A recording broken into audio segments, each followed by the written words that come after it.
Kashmir India और पाकिस्तान के दरमियान 1947 से लेकर एक बहुत बड़ा इशू रहा है जो कि अंग्रेज जानबूझ के अनरिजॉल्व छोड़ के गए थे। अब इसमें से गिलगित और आज़ाद कश्मीर के ये जो इलाके हैं ये तो पाकिस्तान ने इंडिया को पीछे धकेल के लड़के वापस ले लिए थे, लेकिन जम्मू वाला जो रीजन है ये इंडिया के पास रह गया और इंडिया खुद यूनाइटेड नेशंस के अंदर भागा भागा गया था कि पाकिस्तानी जो एडवांसमेंट्स हैं इनको रोका जाए। 48 की जो जंग हुई है इनको रोका जाए, हम कश्मीर पे वोटिंग कराने को तैयार हैं वगैरह वगैरह। कश्मीर पे जो यूनाइटेड नेशंस की रेजोल्यूशन है इनमें से कई ऐसी भी हैं जिन पे खुद इंडिया ने साइन किया हुआ है, सिग्नेटरी है इंडिया। मानता नहीं है ये अलग बात है, लेकिन सिग्नेटरी है इंडिया उसमें भी। वो कहते हैं ना वो वादा ही क्या जो वफा हो, तो वादा करके मुकर जाना तो कोई अच्छी बात नहीं होती। वो दिन है और आज का दिन है। जो पाकिस्तान के पास इलाका आ गया वो उसी के पास रहा है और जो इंडिया के पास आ गया वो उसी के कब्जे में रहा है। अब इंडियन नैरेटिव्स में अलबत्ता पिछले 6-7 साल से एक तब्दीली बड़ी आई है। जब से मोदी साहब की गवर्नमेंट आई है वो कह रहे हैं कि ये जो कश्मीर है ना ये डिस्प्यूट ही नहीं है। ये उनके अंदर पहले वो डिस्प्यूट मानते थे, बातचीत भी चलती रहती थी, अब कहते हैं ये डिस्प्यूट ही नहीं है भाई, ये हमारा इंटरनल मामला है, ये कोई डिस्प्यूट नहीं है। डिस्प्यूट वो आपके पास जो है ना वो डिस्प्यूट है। यानी उन्होंने एक कहते हैं ना शरारती बच्चे वाली अप्रोच अडॉप्ट की हुई है। आपके पास जो इलाका है ना पाकिस्तान के पास, that is the disputed area, ये जो है ना हमारा ये डिस्प्यूट नहीं है। ये उन्होंने कुछ ऐसी अडॉप्ट की, सूट करती है पॉलिटिकली उनको। पाकिस्तान के नाम पे वोट लेते हैं, पाकिस्तान के खिलाफ बात करके वोट लेते हैं, मुसलमानों के खिलाफ बात करके वोट लेते हैं। तो उन्होंने बेसिकली कश्मीर पॉलिसी अपनी पार्टी के हिसाब से बना रखी है। अब मोदी साहब और बीजेपी वाले कश्मीर को इशू माने ना माने, लेकिन दुनिया जानती है कि इंडिया की आधी फौज वहाँ डिप्लॉयड है। छोटे से कश्मीर में आधी फौज डिप्लॉयड है, तो इतनी बड़ी तादाद में वहाँ पर फौज का डिप्लॉय होना ये तो जाहिर कर रहा है कि ये डिस्प्यूट तो है। वरना ये इतनी हैवी डिप्लॉयमेंट क्यों है फौज की भाई? ये वहाँ पर क्या डांडिया खेलने जाते हैं इतने 7-7, 8-8 लाख फौजी और उनके जो अहल खाना है वहाँ पर क्या करने जाते हैं? इतनी बड़ी फोर्स क्यों है वहाँ पर?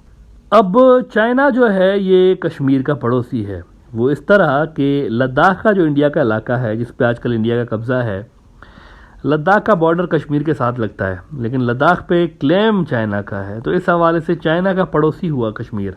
वैसे तो ट्रेडिशनली चाइना कश्मीर पे पाकिस्तानी स्टांस का सपोर्टर रहा है, लेकिन पिछले 2-3 साल से ख़ास तौर पर चाइना के इंटरेस्ट जो हैं वो इस मुद्दे पे मज़ीद बढ़ चुके हैं। स्पेशली जब ये 2020 वाला वाक़या हुआ था ना इंडिया और चाइना के दरमियान, जिसमें चाइनीज़ ने बहुत सारे इंडियन फ़ौजी ज़बरदस्त कर दिए थे, तब से लेकर इंडिया के लिए कश्मीर मज़ीद एक एरिया ऑफ इंटरेस्ट हो गया। चाइना अब रेगुलरली ये डिमांड करने लगा है कि इंडिया को कश्मीर इशू पे पाकिस्तान से बात करनी चाहिए और इस इशू को वैसे ही हल करें जैसे यूनाइटेड नेशंस की रेजोल्यूशंस हैं, और इंडिया को कश्मीर पे यूनिलेटरल डिसीशंस नहीं लेने चाहिए। ये चाइनीज़ डिमांड कर चुके हैं 3-4 मरतबा। मतलब China was referring to Modi's decision of removing article 370 from Indian constitution which gave special status to the Kashmiris. अब देखें ये कितना बड़ा फ्रॉड है किसी कौम के साथ। आप पहले इनको कश्मीरियों को छोटे बच्चे की तरह समझाने बुझाने के लिए कहते हैं ना तुम्हारा ना स्पेशल स्टेटस होगा ना हमारे इंडिया के अंदर ना, आप ना आपके अंदर कोई आकर प्रॉपर्टी नहीं खरीदेगा, हमारा कोई बंदा आपकी तरफ जाकर वहाँ रहाइश नहीं करेगा, एक जो डेमोग्राफी है वो तब्दील नहीं करेंगे, सब कुछ करेंगे, और आप 30-40 साल के बाद जो है वो स्टेटस हटा देते हैं। ये बहुत बड़ा फ्रॉड है बेसिकली। आपने एक चीज़ पे एग्री किया और फिर मुकर गए आप एज ए स्टेट, ये बहुत बड़ा फ्रॉड है। अब कल ये हुआ है कि चाइना ने एक बार फिर इंडिया को कहा है कि कश्मीर इशू हल करें। कल दोबारा चाइनीज़ की तरफ से ये बार बार जो चाइना कहता है ना इसको आप लाइटली मत लें, there is something cooking here. The Indian Express report कर रहा है कि Kashmir issue should be resolved by India Pakistan through dialogue consultations China. और वो कह रहे हैं कि गुज़िश्ता साल भी चाइना ने ऐसा ही बयान दिया था, इंडियन एक्सप्रेस वाले कह रहे हैं, और कह रहे हैं वो इसको इंडिया ने रिजेक्ट कर दिया था। और फिर इसी साल भी इंडिया को चाइना ने यही एडवाइस मार्च में भी दी थी, लेकिन इंडिया ने जवाब दिया था कि other countries including China have no locus study to comment, they should note that India refrains from the public judgment of their internal issues. अब इससे आप चाइनीज़ वार्निंग समझ लें या एडवाइस समझ लें, इस पे इंडिया का जो भी वर्बल रिस्पांस आएगा, लेकिन ग्राउंड पे कुछ कुछ हो रहा है। इंडिया का जो एयरबेस है ना लद्दाख के अंदर दौलत बेग ओल्डी, वो तो तकरीबन नाकारा हो चुका है। मैं कई बार यहाँ पर बात कर चुका हूँ इसके बारे में, क्योंकि ये जो 1000 स्क्वायर किलोमीटर का इलाका चाइना 2020 में ले गया है ना इंडिया से, इसमें वो भी एरियाज शामिल हैं जहां पर दौलत बेग ओल्डी वाला इंडिया का जो एयरबेस है उसकी तरफ जाने वाले रूट्स आते हैं, कनेक्टिविटी के जो पॉइंट्स हैं वो वहां से आते हैं। तो चाइना वहां पे आके बैठ गया है। इससे इंडिया ज़मीनी तौर पर अपने इस DBO वाले एरिया से कट ऑफ हो चुका है। लेकिन एक और भी एयरफील्ड है यहाँ लद्दाख में जिसको न्योमा एयरफील्ड कहते हैं। यहाँ इस एयरफील्ड से इंडियन एयरफोर्स के फाइटर जेट्स और बाकी जहाज पहले से ही ऑपरेट कर रहे होते हैं। काफ़ी बड़ा एयरफील्ड है और इंटरेस्टिंगली चाइनीज साइड से यानी LAC से सिर्फ 50 किलोमीटर दूर है इंडिया का ये एयरफील्ड। इसको इंडिया ने अब अपग्रेड करने का फैसला कर लिया है टू काउंटर चाइनीज थ्रेट्स। ये नया जो इंडिया का अपग्रेड है इस फील्ड पे ये फाइटर जेट्स के लिए वो कर रहे हैं। मीनवाइल अमेरिका ने कल चाइना के खिलाफ इंडिया की पूरी सपोर्ट का ऐलान किया एक बार फिर once again. Hindustan Times report कर रहा है कि US expresses support for India against China's cohesive tactics at border. लेकिन देखें इस तरह के बयानात तो अमेरिका 2-3 साल से दे रहा है ना, लेकिन उन्होंने कर क्या लिया? सवाल यह है ना कि उन्होंने कर क्या लिया? रोक पाएगा चाइना को लद्दाख में आने से अमेरिकी? जब 2020 में चाइनीज घुस के आए थे लद्दाख के अंदर तब भी तो अमेरिकन इस तरह के बयानात देते थे, हम आपके साथ हैं, हम आपके साथ हैं, इंडिया के साथ हैं।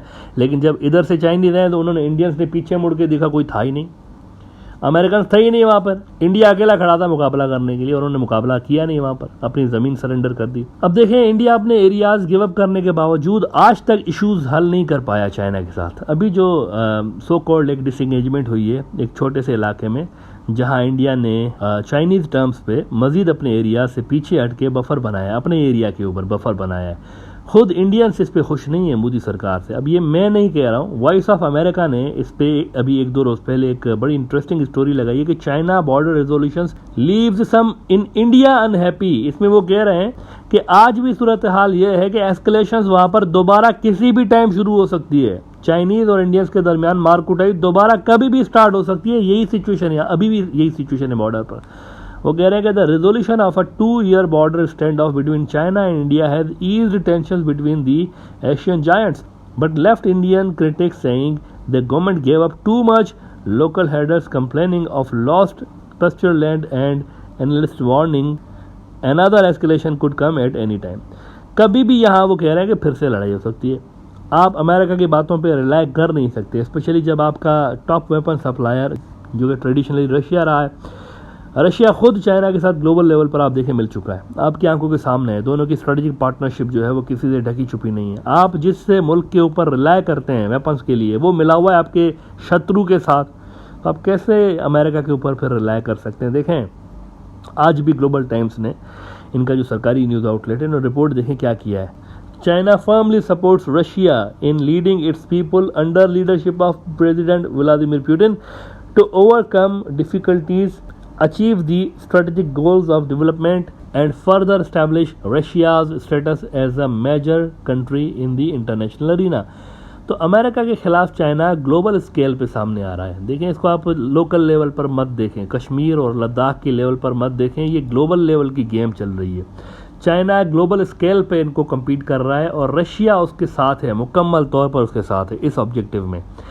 इंडिया को कोई भी हेल्प हकीकतन नहीं मिलने जा रही चाइना के खिलाफ। ऐसे में रीजन का जो ऑर्डर है ना, रीजनल ऑर्डर, मैं ग्लोबल ऑर्डर की बात नहीं कर रहा हूँ, रीजनल ऑर्डर जो है ये चाइना ही सेट करेगा इस रीजन के अंदर। और उस रीजनल ऑर्डर में इंडियन ऑक्यूपाइड कश्मीर के अंदर इंडिया की कोई जगह नहीं है, ना ही लद्दाख के अंदर इंडिया की कोई जगह है। ये चाइनीज रीजनल ऑर्डर है भाई। जब उनके पास पाकिस्तान जैसा एक ट्रस्टेड एक मुल्क उनका है जो कि हर मामले में इवन अमेरिका के खिलाफ जाकर भी पाकिस्तान इनको फैसिलिटेट कर रहा होता है, तो फिर वो क्यों चाहेंगे कि उनके लद्दाख वाले बॉर्डर्स के ऊपर इंडिया हो? वो तो नहीं चाहेंगे, वो तो यही चाहेंगे कि वहाँ पर वो मुल्क हो जो कि उनको फैसिलिटेट कर रहा हो। उनके पूरे के पूरे बॉर्डर्स पर वो चाहेंगे कि ऐसे मुल्क हो, जैसे अमेरिका के बॉर्डर्स पर सारे के सारे उसके इत्तेहादी हैं, कनाडा है और ये सारे के सारे उसके अलाइज हैं। अगर अपने नेबरहुड में कोई सुपर पावर इंगेज्ड होती है ना, तो फिर वो दुनिया से उसकी तवज्जो हट जाती है। चाइना को पता है कि उसको अपने बॉर्डर्स पर फ्रेंडली मुल्क बिठाने ताकि वो ग्लोबल लेवल पर चीज़ों को देख सके, बजाय अपनी एनर्जीज जो है वो नेबरहुड में कंज्यूम करने के।